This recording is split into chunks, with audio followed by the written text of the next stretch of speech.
Bonjour à tous et bienvenue dans cette nouvelle leçon de français. Aujourd'hui, nous allons travailler sur l'impératif présent.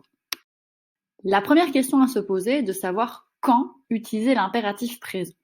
L'impératif est le mode utilisé en fait pour exprimer des ordres, des conseils, des souhaits.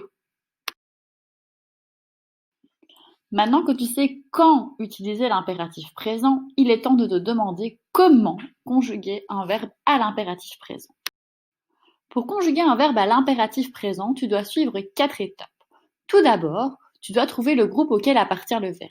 Je te rappelle qu'il existe 3 groupes de verbes. Ensuite, tu dois trouver le radical.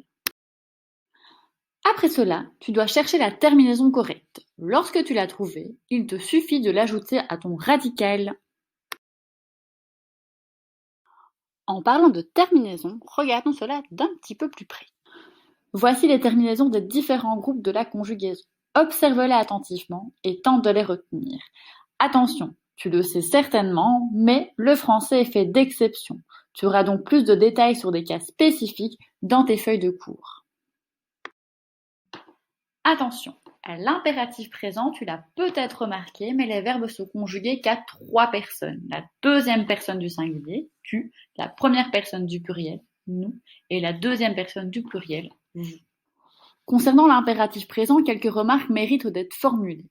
Les verbes du premier groupe conjugués à la deuxième personne du singulier ne prennent jamais S, sauf lorsqu'ils sont devant en et y. Mange tes tartines, mange Jean 2, range tes affaires dans l'armoire, range-y tes affaires. Tu dois également savoir que lorsque le verbe est suivi d'un pronom, on placera un trait d'union. Range là étant un pronom, on placera un trait d'union entre les deux mots. Une dernière précision mérite d'être faite. Un verbe conjugué à l'impératif présent a bien évidemment un sujet, mais celui-ci est inclus dans la forme verbale, il n'est donc pas apparent.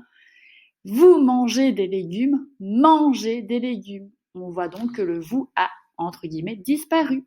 J'espère que l'impératif présent n'a plus aucun secret pour toi et à bientôt pour une nouvelle leçon de français.